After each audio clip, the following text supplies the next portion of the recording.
เป็นจังไดที่นอนใหม่ม่วนอยู่บ่น้องวันม่วนนะนอนสบายอยู่บ่นกเนาะบ่น้องนอนสบายอยู่บ่แต่สบายกว่าเก่า อ๋อ สมัยคือเก่าโตอันนั้นเก็บเมียนได้เนาะเก็บเมียนบ่ แม่น คิดว่าน้องวันสิปลูก2ชั้นสูงๆนั่นแหละทุกคนเนาะ เดินทางมาฮอดจอดถึงแล้วทุกค บ่ น เห็นโดนเลยพี่น้องนะ ได้หลายๆ FC เบาเหละเบาขามเด้อ มีแห้งเนาะ ขอบคุณหลาย ได้หลาย ทางน้องวันตัวนี้ ไว้ก่อนนะสิมายิ้มเลยเขินบ่มื้อนี้ เพิ่นบ่ได้เคินเลยพี่น้องใส่ศีลใส่ผ้าถุง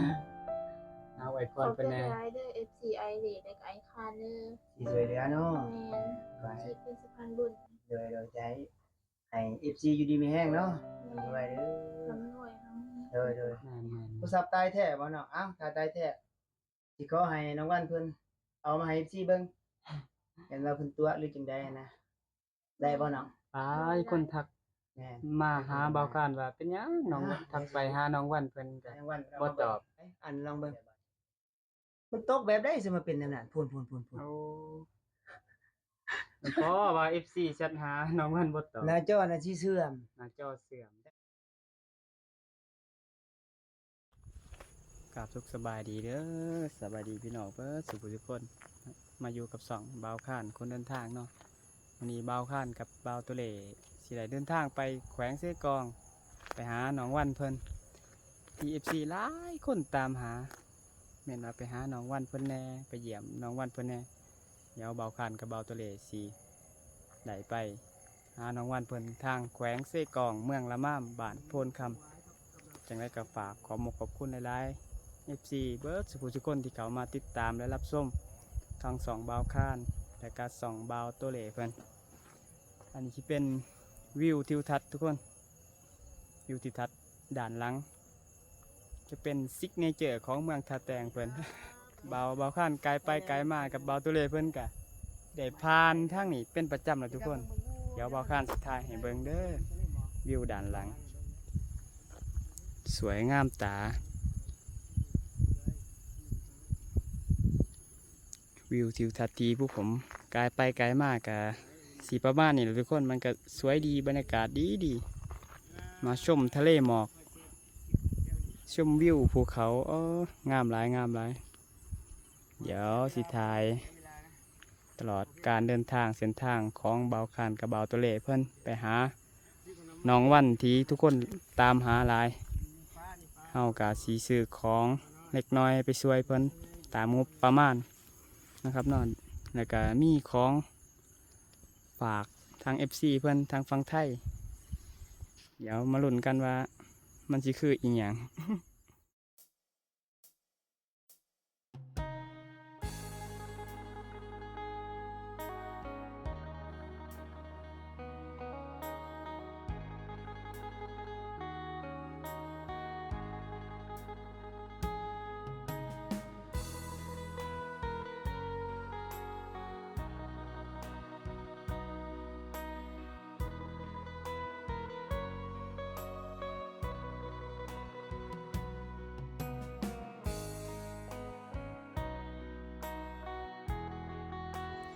บรรยากาศวิวทิวทัศน์ทุกคนตลอดเส้นทางการเดินทางของเบาคานกับเบาตัวเล่เดินทางไปเซกองกาสีไดแวะชมวิวตลอดแบบนี้แหละทุกคนวิวทิวทัศน์สวยงามตาอีดีเดี๋ยวสุดท้ายบรรยากาศการเดินทางไปเรื่อยๆมื้อนี้ก็ได้เดินทางไปมอบของให้น้องวันเพิ่นไปเสียกองไปมาๆเลยทุกคนอย่านทุกคนเบื่อ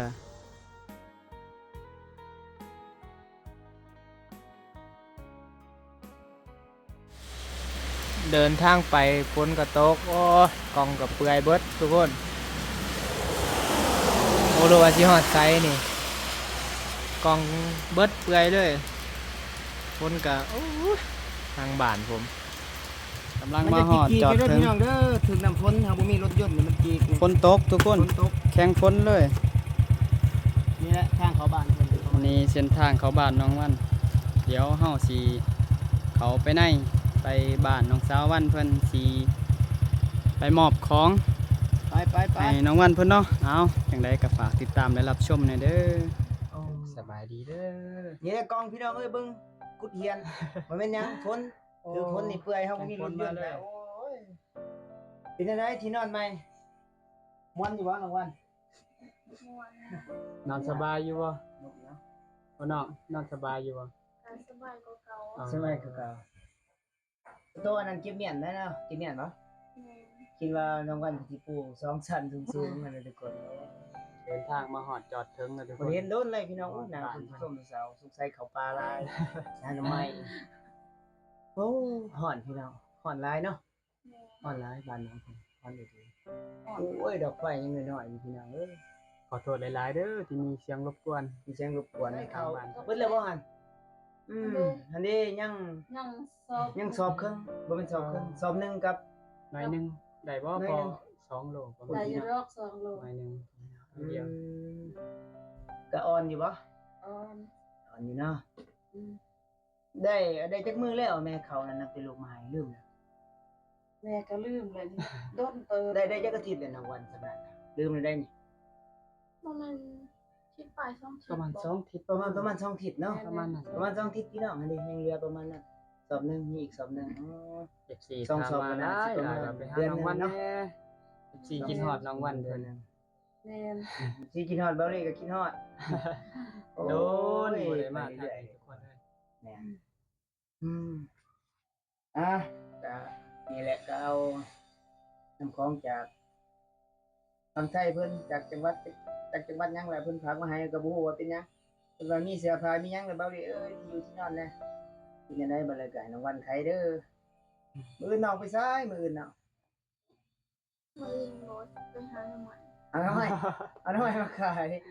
เอาน้ำมันไปขาย น้องวันไปหาน้ำใหม่มาขายคือเก่า โอ้ยโทรศัพท์เพิ่นแตกมี FC ขอเฟซน้องหลายพุ่นทางเมืองนอกทางสหรัฐก็มีเบาเล่สนใจน้องวันเพิ่นสิบ่ติบ่โอ้ยยันแต่ FC เลยสิติทุกอย่างนะแม่เนาะ ที่เบาการก็ทัก FC ว่า ทางเมืองนอกพุ่นเลยทาง เป็น ส หยั หรั ง ฐ ทัก ทาง หา ไทย น้องวันเพิ่นจังบ่ตอบ คือว่าอยากได้เป็นลูกสะใภ้เด้อยู่ทางฝั่งไทยทางเมืองนอกเมืองนา จัดหาน้องวันจังได๋เขาก็ว่าน้องวันบ่ตอบเป็นจังไดเด้ เอาก็บ่ฮู้เด้อเพิ่นว่าโทรศัพท์แตก เรา เดี๋ เดี๋ ย ยว ว จะ จะ นอ มัน น เพิ่ แต น ก ถ่ายคลิป มันเท่เพิ่นว่าอ๋อ อืมฮ้อนนะฮ้อนเนาะแต่ยังกินมื้อนี้แม่ ทีนี้บ่เคยต้นไม้ส้ม แกงโอ้ยตำน้ำไม้สด ตำน้ำไม้สม แซ่บนะมื้อน้องวันเพิ่นไปหาหน่อไม้พี่น้องอะไรอีกทีว่าเบ้าเล่ไหนว่าจะพาทุกคนไปดูว่าน้องวันไปหาหน่อไม้หาขุดกี่หรอทำไมไม่เห็นไปถ่าย มื้ออื่นเด้อทุกคนมื้ออื่นเนาะน้องวันเนาะมื้ออื่นสิได้เห็นน่าสิได้3กระสอบ ไกลบ่ไปไกลบ่เนาะ ตาใกล้เกิด ไกลเนาะหลายๆก็คือสิบ่ได้ขายสิได้เฮ็ดหน่อไม้สม ช่วงนี้ก็มันขายบ่ดีแบบว่าคนไปหามันหลาย โอ้คนไปหาหลายเนาะ ตกตกแน่ คนตกแน่ น้ำมากเลยไปใส่ก็บ่ได้ โอ้น้ำขึ้นบ่น้ำท่วมบ่น่ะ แม่น น้ำท่วมบ่น่ะ มื้อ เอาบัดครัว 2-3มื้อนี่จนหน้าบ้านนี่ก็ท่วมเบิด โอ้บัดครัวเซกองน้ำก็ขึ้นสูงบ่ ขึ้นคือกัน บางทีมื้ออื่นถ้าน้องวันให้น้องวันพาเบาเล่แล้วก็ไปที่ไปเบิ่งน้ำครัวเซกองขึ้นจำแล้วบ่ยังหลายบ่ จ้ะเดี๋ยวแต่ว่ามื้อนี้มันแดดอาจสิล คือง มันสิลง แน่ แน่เลย พายุเข้าเนาะ แม่นเมื่อวานบ่ซื่นเนี่ยโอ้ยหลาย เด้อๆๆ ทาง พายุเข้า ทางบ้านเบาคานทางท่าแต่ฝนก็ตกคู่มือคือกัน ตกนะ แข่งฝนมาเลยวันเสาร์นี้ก็ตกแห้งอีหลี โอ้ยพี่น้องนะจังได๋ฝนตกเฮือนนี่บ่ได้หัวบ่หัวแล้วเนาะ เพราะว่าบ่มัน บางบอน เดือนนี้ก็ส่งบอล นี่ก็หัวหมดแล้ว แต่ เป็นปองนะบ่เป็นหยังผมเบิ่ง ฝนตกหนาสิพะแล้ว เรียกเบิดเทื่อนั้น คนผลิตเป็นปองบ่ขับตีนอนพอดีบ่หาคนบ่รางวัลเสื้อนี่หรือว่ายังบ่อยากพอดีปานใด เพิ่มตัวเสือนั่นแน่ เพิ่มเสื้อสันโอ้ยเสื้อสันนี่สูงบ่ใส่รางวัลเพิ่นนอนผู้เดียวอืมเมื่อยหลายคล้ายๆกับเมาเหล้าเด้อขอโทษขออภัยหลาย เมาแดดอันนี้ เมาแดดเนาะเพราะว่าทางบ้านเฮามันหนาวนะเอามาเขตนี้แล้วมันร้อนมันเป็นแบบ คือเมาวินๆนะเป็นวินๆมันร้อน แม่นฮอน เด้อๆสู้ๆเด้อ นี่ก็เป็นเกียรติพี่น้องได้รับของจากฝั่งไทยเด้อบ่ฮู้ว่าแต่ไสผมลืมนะครับนี่นะก็เพิ่นส่งมาประมาณอาทิตย์หนึงก็เลยว่าสิมาแต่มื้อนั้นแล้วฝนตกพายุเข้าแฮงๆ ก็เลยบ่ได้มา แม่นมื้อนี้ฮะก็จักสร้างหน่อยหนึงนะแม่เนาะทางนี้ก็เนาะแล้วขอบคุณเด้อทางฝั่งไทยที่ให้เอาเลยก็บอกคันเป็นสะพานบุญเด้อ ขอบคุณหลายๆเด้อ แล้วมี FC เพิ่นก็มาขอเฟซขอหยังก็หลายเบาเล็กก็บ่ได้ให้คือว่าแต่อยากได้ก็มาเอาเองอยู่บ้านคนคำ เอาเบิ่งยามซ่านกันน้อยๆส่วนมากก็เป็น FC ทั้งเมืองนอกพุ่นแหละมื้อนั้นเพิ่นก็แชทหาเบาเล็กเพิ่นว่าสนใจน้องวันเด้ออยากมาสร้างมาสานำได้เฟซได้หยังผมก็บ่ได้ให้เลยบ่ให้นะเพราะว่าโอ้เป็นจังได๋ถ้าว่าโทรศัพท์เพิ่นก็คือว่ามันติดๆขาดๆเนาะอย่าสิโอ้ให้เพชรแล้วนี่เพิ่นบ่รับบ่ตอบบ่หยังเฮาก็บ่อยาก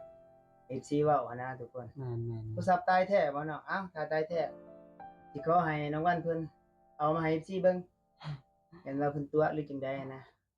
ได้บ่น้อง หลายคนทัก แม่น มาหาเบาคานว่าเป็นหยังน้องทักไปหาน้องวันเพิ่นก็ น้องวัน บ่ตอบ สำหรับน้องวันเพิ่นเพทุกคนมันตก มันใช้บ่สะดวกหรือแนวใดหันนะไปแป้งก็บ่มีเงินเนาะอยากได้หน่วยใหม่ก็บ่มีเงินซื้อเบาหลินเลยบ่มีเงินซื้อบ่มีหยังทั้งแม่ก็น่าสิบ่มีเงินซื้อดอกแม่เนาะ เป็นโทรศัพท์แพงๆเนี่ย แพงเลยทุกคน นี่แหละปัญหาบัดนี้เฮ็ดแนวใดนะมันสิมีโทรศัพท์ทักหารางวัลเรื่องจริงบ่อันนี้แม่ จริง เรื่องจริงเนาะ อืม แม่บ่ได้ไปเฮ็ดเวียกจักมื้อแล้วแม่ ลายมืออันนี้ฝนตกบ่ได้ไปไส ฝนตกรางวัลก็บ่ได้เข้าไปป่าไปดงก็คือบ่ได้เข้าแล้วฝนตกเนาะ แม่คนตก มื้อนี้ฝนหยุดพี่น้องบางที่ลองเบิ่งมื้ออื่นพุ่นแหละให้บ่ค้านไปแบกหน่อไม้ซอย อยากพา FC ทุกคนไปแบ แต่ ก ว่า น้ำ อี ใหม่ ซี่ก็มี ช่วยน้ ที่ องวั ท่าน น หนึง เพิ่นเด้อ คอมเมนต์มาโอ้เบาเลยซะว่าสิไปติดตามวิถีชีวิตน้องเพิ่นตัวบ่เพิ่นเอามื้ออื่นเด้อพี่น้องเด้อเฮาก็อยากหาโอกาสหาเวลามาอยู่แต่ค่าธุระค่าเวียกหลายหมองหลายบ่นั่นนะ ช่วงนี้ก็หน้าฝน หาคนนะหน้าหนาวคือบ่มีหน้าที่สิได้ลูกเคยใหม่ จักไปได้สิมา อีซี่เพิ่นทักมาหาโอ้ยเบาเลยเป็นจังได๋น้องวันเพิ่นคือบ่ตอบเนาะบ่ตอบแชทตอบ หลายคนทักมา หลายคนอยู่เป็นจังได๋ เบาคาน อยาก คือ ถา กั ม นจัดหาน้องวันเพิ่น เป็น ว่า ไงเนาะ บ่ตอบ โทรศัพท์ไก่ตายแล้วบ่ไก่พัง โท บ่ รศัพท์มันบ่ได้อะมันตกแตก สับแตกเนาะ มันเท่เลยบ่ มันสิเพ่บ่เอา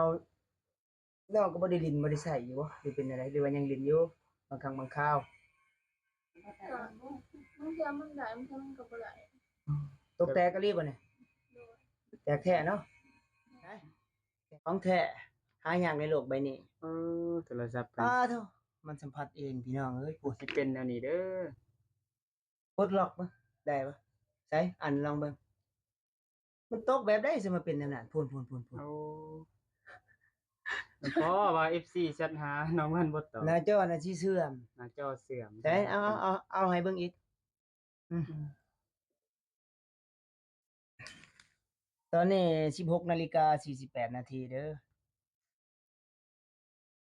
สงสัยมันอยากส่งข้อความไปหา FC แฮงนี่พี่น้องมันรู้ปึกปัด อืมนี่แหละ FC ทุก รุ่น ค ใดอันนี้ ที่ทักหาสาววันว่าสาววันบ่ต Vivo อบ ซื้อมือสองเขาแต่ปีกาย เอา ถ้ามีโอกาส FC ช่วยเหลือเจ้านี่ซื้อโทรศัพท์ใหม่เจ้าอยากได้บ่เนาะฮะอยากได้บ่โอ้เพิ่นบ่กล้าตอบอยากได้อยู่บ่สมมุติว่าอันนั้นเนาะสมมุติว่ามี FC เบาเล่เบาคานโอ้อยากซื้อโทรศัพท์ช่วยเหลือน้อง อยากช่วยเหลือน้องวัน เพิ่นน่ะ เจ้าก็อยากได้ เจ้าก็อยากได้ อยาก บ่ ได้น้อยใหม่อยู่บ่ บ่กล้าตอบเนาะ เพิ่นก็บ่กล้าตอบ คือสิมันอยากได้เลยพี่น้องอยากได้เบาเล่ตอบให้แทนเด้อเพิ่นอยากได้เนาะเบาเล่ก็อยากได้คัน FC ซื้อให้ ใช้แต่ Samsung คือกันในเบาเล่นี่โอ้โหเป็นหมุนติ้วๆๆๆๆอยู่เอาเวลาสิแชทสิหยังสิเฮ็ดแนวใดบัดนี้เนาะ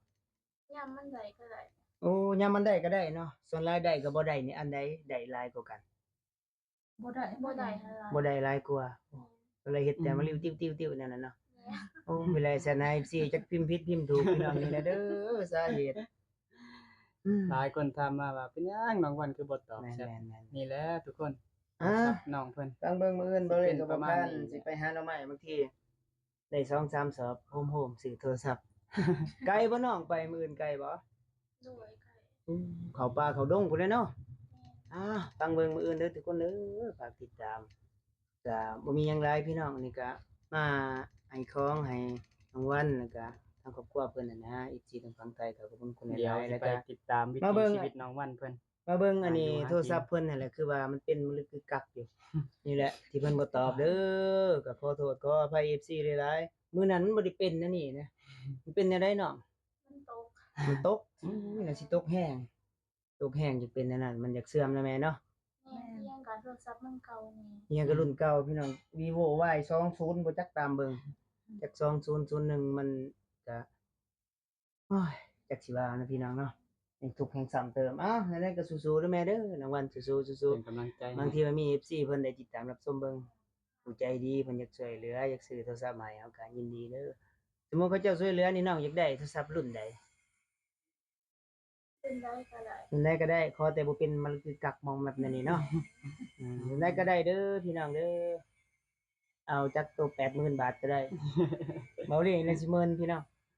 หมื่นมาทางลื่นนะเว้าหยอกพี่น้องเนาะบ่มีดอกโทรศัพท์สิฮอด 80,000 บาทเว้าหยอกพอได้ให้น้องเพิ่นมีกำลังใจนะรุ่นใดก็ได้เด้อรุ่นตั้งโต๊ะก็ได้บางทีบ่ได้เห็นหน้าก็ได้ยินเสียง เว้าหยอกสู้ๆน้องวันสู้ๆเด้อ ได้หลายๆเด้อ FC ผักไทยยังผักกองขอบคุณขอบใจหลายๆ FC เบาเหล่เบาคามเด้อ มีแห้งเนาะ ขอบคุณขอบคุณ ได้ หลาย ได้หลาย ทางน้องวันเพิ่นเด้ ๆไว้พรนะสิมายิ้มเลยเขินบ่มื้อนี้ เพิ่นบ่ได้เคินเด้พี่น้องใส่ศีลใส่ผ้าถุง เอาไว้พ ข ร อบ เพิ่น ใจ แน่ หลายเด้อ FCI เด้และก็ไอคานเด้อ สิช่วยเหลือเนาะ แม่น ก็ให้ สิเป็นสะพานบุญ โดยใจให้ FC อยู่ดีมีแห้งเนาะ แม่ ทำไว้เด้อ ลำรวยทั้ง โดยทำไว้เด้อดีแห้งเนาะประมาณนี้พี่น้องน้องเพิ่นกับแม่เพิ่นก็น่าสิแต่ว่าอวยพรบ่เป็นปานใดเนาะ เขินๆกล่อง เป็นหยังพี่น้องเด้ออย่าดราม่าเนาะ นี่จะเป็นกล่องที่เบาคันกับเบาเลย กองเบาคามเบาเหล่ขอบใจหลายๆเด้อ สำหรับคลิปนี้เฮาสิได้จบประมาณนี้ทุกคนอ้าวขอบคุณหลายๆ